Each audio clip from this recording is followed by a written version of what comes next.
तो आज हम समुच्चय में आगे पढ़ेंगे, ठीक है ना। तो आज का जो टॉपिक है हमारा वो है परिमित और अपरिमित समुच्चय, ठीक है ना। तो चलिए शुरुआत करते हैं।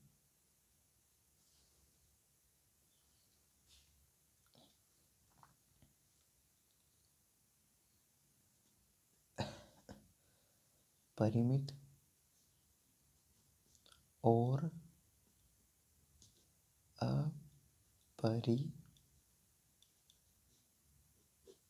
अपरिमित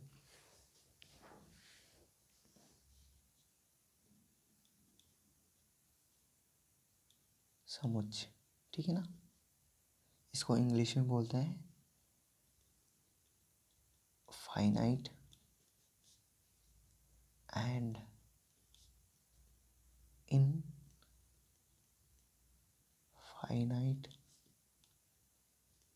सेट। फाइनाइट और इनफाइनाइट सेट, ठीक है ना। परिमित को बोलते हैं फाइनाइट और अपरिमित को इनफाइनाइट। सेट अपना समुच्चय होता है, ठीक है ना। अब देखो इसकी परिभाषा पढ़ते हैं अपन, है ना।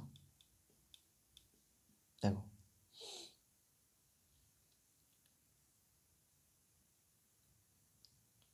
वह समुच्चय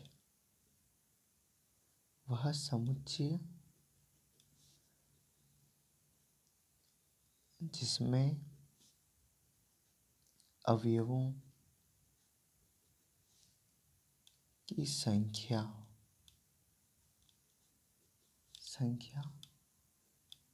निश्चित होती है। वह समुच्चय जिसमें अवयवों की संख्या निश्चित होती है। निश्चित का मतलब ये होता है कि जैसे हम उनको गिन सकते हैं, ठीक है ना।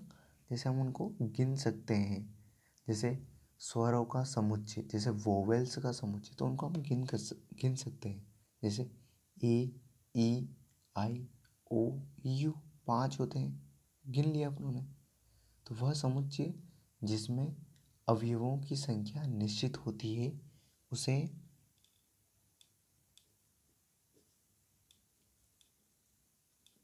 परिमित समुच्चय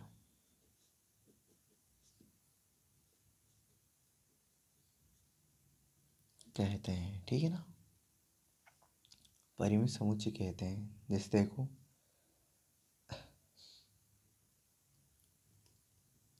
स्वरों का समुच्चय, स्वरों का समुच्चय क्या होता है, देखो ए, ई, आई, ओ, यू, तो इनको हम गिन सकते हैं, ठीक है ना। तो ये क्या है, परिमित समुच्चय है। ये क्या है, परिमित समुच्चय। अब देखना आप अपरिमित समुच्चय, अपरिमित समुच्चय ना,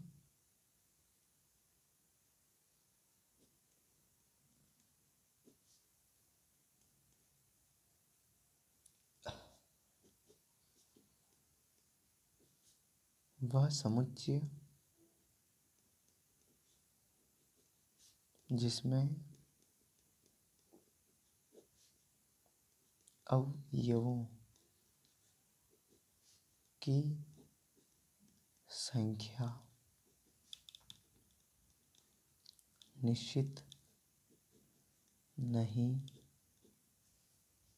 होती है।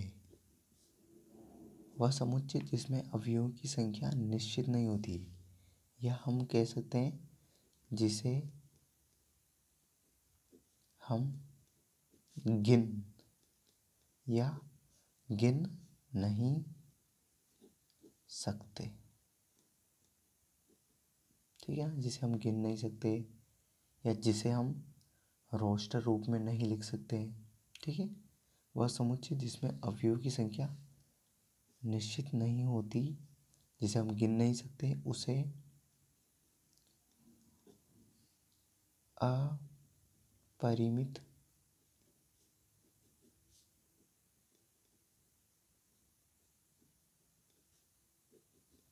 समुच्चय कहते हैं।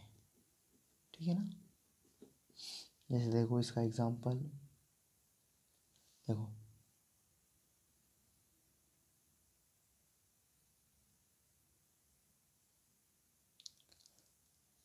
जैसे मान लीजिए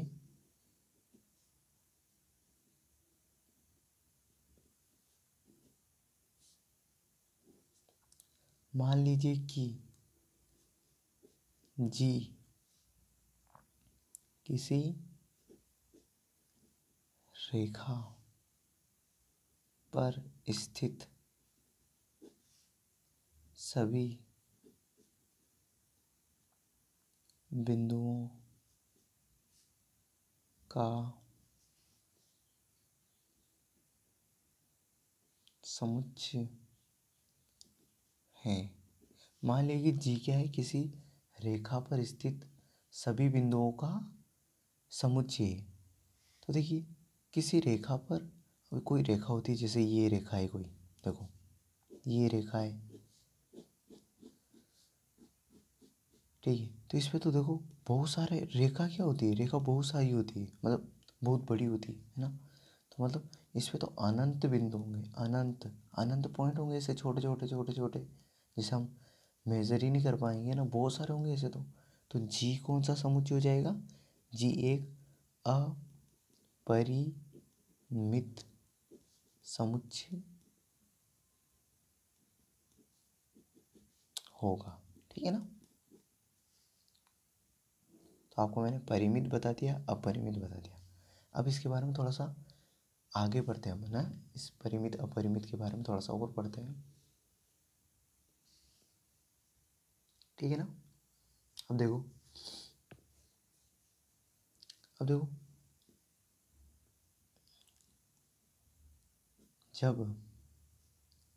जब हम किसी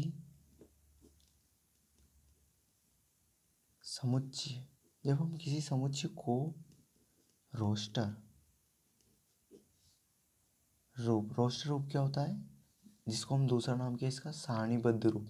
रोस्टर रूप में क्या होता है, हम संख्याओं को कोमा लगा के लिखते हैं ना, उसको बोलते हैं रोस्टर रूप। ठीक है। जब हम किसी समुच्चय को रोस्टर रूप में लिखते या निरूपित करते हैं तो हम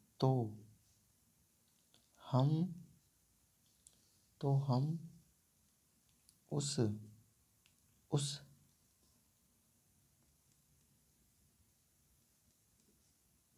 समुच्चय के सभी अवयवों को कोष्ठक, ये ऐसा वाला जैसे इसमें प्रदर्शित करते हैं ना अपन, मझले कोष्ठक में के भीतर लिखते हैं। ठीक है, के भीतर लिखते हैं, है ना। तो पहले इसको अच्छे से समझ लो। जब हम किसी समुच्चय को रोस्टर रूप में लिखते हैं या निरूपित करते हैं तो हम उस समुच्चय के सभी अवयवों को कोष्ठक या इस मझले कोष्ठक के भीतर लिखते हैं। ठीक है ना। किसी अपरिमित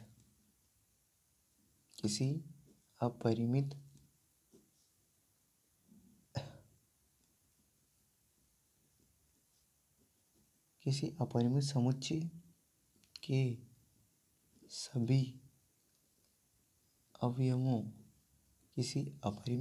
के सभी अवयवों को कोष्ठक, कौन सा, ये मझला वाला है ना, मीडियम ब्रैकेट के भीतर लिखना संभव नहीं है। ठीक है ना। ध्यान रखना, जो अपरिमित समुच्चय होता है ना, उसके अवयवों को रोस्टर रूप में लिखना संभव नहीं होता है। क्यों संभव नहीं होता, क्योंकि उसके अवयव बहुत सारे होते हैं जिनको हम गिन ही नहीं सकते। इतने सारों को जब हम गिन ही नहीं सकते उसके अवयव को, तो उसके अवयव को हम रोस्टर रूप में कैसे लिख सकते हैं? ठीक है ना, ध्यान रखना इस बात को। तो संभव नहीं है, क्योंकि तो इस कारण भी बता रहा हूँ, क्योंकि ऐसे समुच्चय के अवयवों की संख्या सीमित नहीं होती। ऐसे अवयवों की संख्या सीमित नहीं होती है, अतः किसी अपरिमित समुच्चय को रोस्टर रूप में लिखने के लिए, ठीक है, क्योंकि ऐसे समुच्चय के अवयवों की संख्या सीमित नहीं होती है, अतः किसी अपरिमित समुच्चय को रोस्टर रूप में लिखने के लिए हम कम से कम हम क्या करेंगे? कम से कम इतने अवयवों को लिखते हैं जिससे उस समुच्चय की संरचना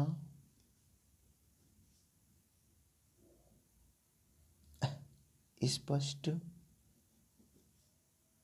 हो सके और उसके बाद डॉट डॉट डॉट ऐसे डॉट डॉट डॉट लगा देंगे, ऐसे डॉट डॉट लगा देंगे, 3 बिंदु लगाते हैं। ठीक है ना। तो देखो सबसे मेन बात क्या है कि अपरिमित जो समुच्चय होता है ना, उसमें क्या होता है कि हम उसके अवयवों को गिन नहीं सकते। अब गिन नहीं सकते तो अब उनको रोस्टर रूप में तो लिखना है, तो रोस्टर रूप में कैसे लिखेंगे? उसको इस तरीके से लिखेंगे कि उसकी संरचना स्पष्ट हो जाए, और उसके बाद क्या लगाएंगे? 3 डॉट डॉट लगा देंगे। जैसे देखो पहला प्राकृत संख्याओं का समुच्चय, ठीक है ना। देखो प्राकृत संख्याओं का समुच्चय तो कैसे लिखेंगे? देखो इसको, देखो 1 2 3 4 और फिर मैंने लगा दिया डॉट डॉट डॉट। और भी लगा सकते हैं वैसे तो, है ना, डॉट डॉट लगा दिया। तो अब इसकी संरचना आप लोगों को स्पष्ट हो रही है ना कि ये क्या है? प्राकृत संख्याएं हैं, और इसको अपने रोस्टर रूप में भी लिख दिया। समझ गए ना। अब जैसे देखो विषम प्राकृत संख्याओं का समुच्चय, तो देखो विषम 1 3 5 7। अब देखो ये डॉट डॉट डॉट लगा दिया, इसका मतलब है क्या है कि इसमें 2 का अंतर है, 2 का अंतर है, तो अब 9 आएगा, 9 के बाद 11, 11 के बाद 13, 13 के बाद 15, 15 के बाद 17। तो इससे क्या होता है कि संरचना स्पष्ट हो जाती है। जैसे 1 के बाद 2, 2 के बाद 3, 3 के बाद 4, 4 के बाद 5, 5 के बाद 6, 6 के बाद 7, ऐसे संरचना स्पष्ट हो जाती है। ठीक है ना। तो आई होप आपको पता चल गया होगा कि अपरिमित समुच्चय को भी रोस्टर रूप में कैसे लिखते हैं। परिमित को तो हम लिख ही सकते हैं, अब अपरिमित को भी लिख सकते हैं। ठीक है ना। अब देखो थोड़ी सी और इम्पोर्टेंट बात है इसमें, वो देख लेते हैं, फिर इसको आज पढ़ बंद करेंगे ना, इतने क्लोज करेंगे, ज़्यादा नहीं पढ़ेंगे आज। ठीक है, ठीक है। तो ये सारे के सारे कौन से समुच्चय हैं? अपरिमित समुच्चय, है ना। एक थर्ड भी लिख लेना, पूर्णांकों का समुच्चय। पूर्णांकों का समुच्चय।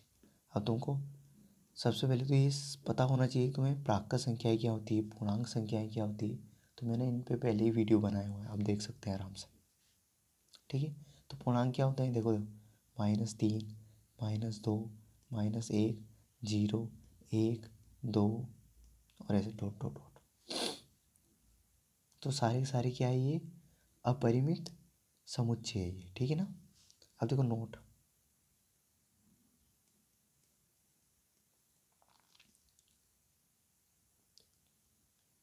सभी अपरिमित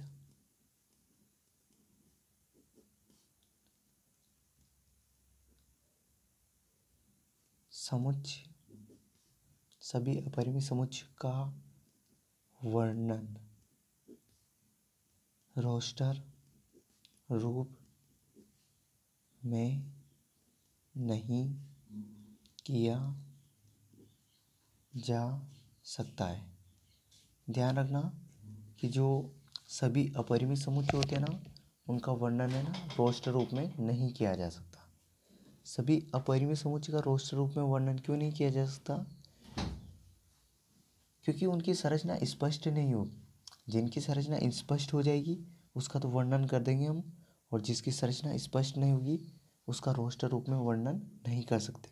जैसे उदाहरण के लिए देखो, एग्जाम्पल लेते हैं अपन। ठीक है, एग्जाम्पल में देखना, वास्तविक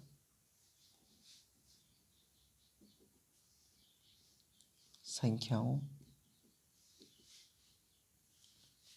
के समुच्चय का वर्णन हम रोस्टर रूप में नहीं कर सकते। अब सबसे पहले तो आपको पता होना चाहिए कि वास्तविक संख्याएं क्या होती है। तो ये मैंने बता रखा, पहले वीडियो बना रखा है इसके ऊपर। ठीक है ना। तो वास्तविक संख्याएं वो होती है सारी परिमेय और सारी अपरिमेय संख्याओं को वास्तविक संख्याएं कहते हैं ना। ठीक है, सारी परिमेय और सारी अपरिमेय संख्याओं को वास्तविक संख्याएं कहते हैं। अब वास्तविक संख्याओं के समुच्चय का वर्णन हम रोस्टर रूप में नहीं कर सकते। क्यों नहीं कर सकते, क्योंकि उनका कोई निश्चित पैटर्न नहीं बनेगा। जैसे एक के बाद दो, दो के बाद तीन, तीन के बाद चार आ रहा ना, तो उसमें ऐसा पैटर्न नहीं बनता। ऐसा पैटर्न नहीं बनेगा ना, तो उसका हम रोस्टर रूप में वर्णन नहीं कर सकते। ठीक है, यही कारण है। देखो नहीं कर सकते क्योंकि इस समुच्चय के अवयवों का कोई विशेष पैटर्न नहीं